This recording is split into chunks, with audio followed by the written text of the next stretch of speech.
ఎవరండి మనం కట్టుకునే బట్టలకి, మన ఇంట్లో కొనుక్కునే వస్తువులకే మెజర్మెంట్ తయారు చేసి మనల్ని ఇలా ఉంటేనే గొప్ప అని చెప్పింది?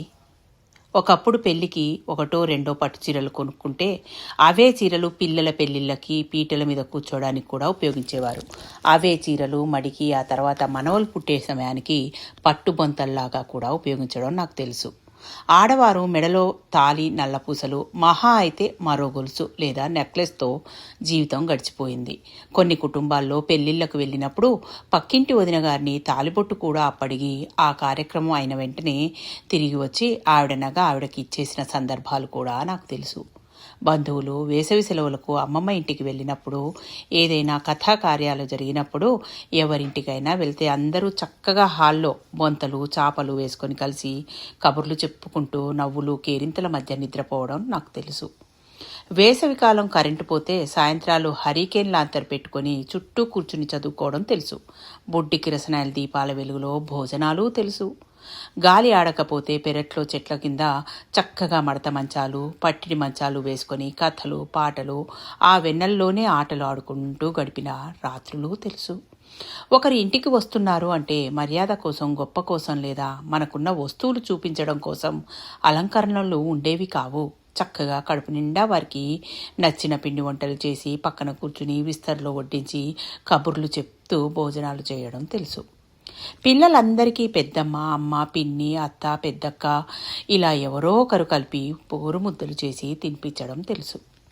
ఆ అందరితో పంచుకుని తినడంలో చిన్నవారికి గోరుగుజ్జులు, వెన్న ముద్దల పెట్టి గారాలు చేయడం తెలుసు. వేసవికాలం చక్కగా అష్టాచెమ్మ, వైకుంఠపాలి, చింతపిక్కలు, వామనగుంటలు, గచ్చకాయలు అంటూ పగలంతా ఇంటి పట్టున వట్టి వేళ్ల చాపల తడిసిన వాసనల మధ్య ఆటలు తెలుసు.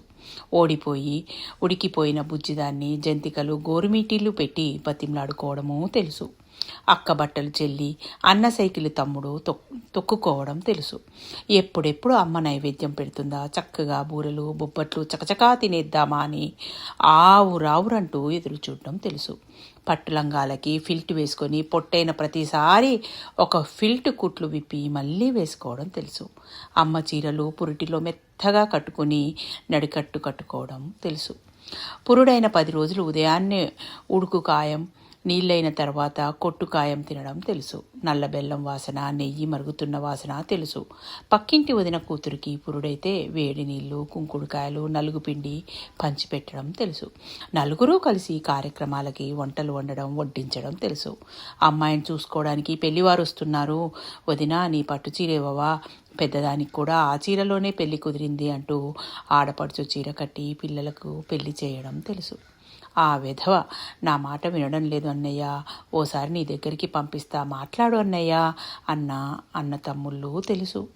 ఒరేయ్ మీ నాన్నకి తెలియకుండా ఉంచు, తెలిస్తే బాధపడతాడు అంటూ తమ్ముడి కొడుకు చేతిలో డబ్బులు పెట్టి ఖర్చులకు ఆదుకున్న పెద్దన్నయ్యలు తెలుసు.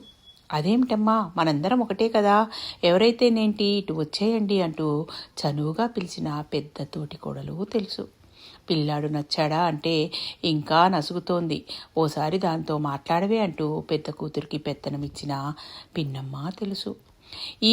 ఏ ఒక్క సందర్భంలోనూ డబ్బు, నగలు, డాబు, పదవి లాంటివి ఏ ఒక్కరి వ్యక్తుల మధ్య బంధాన్ని కొలవలేదు. ఈరోజు ప్రతీదీ కొలతలే. ఎవరికి ఎక్కువ ఆస్తులు ఉన్నాయి, ఎవరి దగ్గర ఎక్కువ పదవులున్నాయి, ఎవరికి ఎంత పలుకుబడి అంటూ.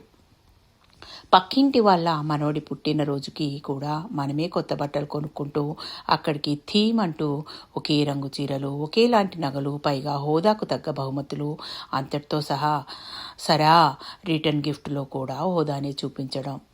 బఫెట్ లంచు, డిన్నరు, అద్దెకు తెచ్చుకున్న పనివారి పలకరింపులు, పసుపు కుంకాల ప్యాకెట్ల వరకే ఇంటి యజమాని దగ్గర నుండి వాయనం, తాంబూలం ఇచ్చిన సందర్భాలు కరువైపోతున్నాయి. అతిథులకు హాయ్ అని ఆ తర్వాత బాయ్ అనే పలకరింపులు కూడా కరువే. హాజరు వేయించుకున్నామనుకోవడం కోసమే వెళ్ళడాలు. ఏ ఆనందాల కోసం, ఏ ఆత్మీయత నిండిన సంతృప్తిని వదిలేసి ఎంత దూరం వచ్చేశాం. పెద్దవాళ్ళు ఏదైనా చెప్తే వినే మర్యాద, వినయం ఎక్కడా? పైగా వెటకారం కూడా. చుట్టాలు అంటే అసహ్యం అంటూ పోస్టులు, స్టేటస్లు, జడ్జిమెంట్లు, దెప్పి పొడుచుకోవడాలు. కష్టం అంటే పలకరించే నలుగురు లేరు. నిజంగా చెప్తే పరామర్శకు వచ్చేవాళ్ళు ఉన్నా కాటికి మోసుకుని వెళ్ళడానికి కూడా పట్టుమని నలుగురు రాని స్థితి. ఎటో పోతున్నాం మనం. ఆత్మీయత లేని పలకరింపులు, ఆనందం లేని సంబరాలు. Thank you. మీ పద్మజ.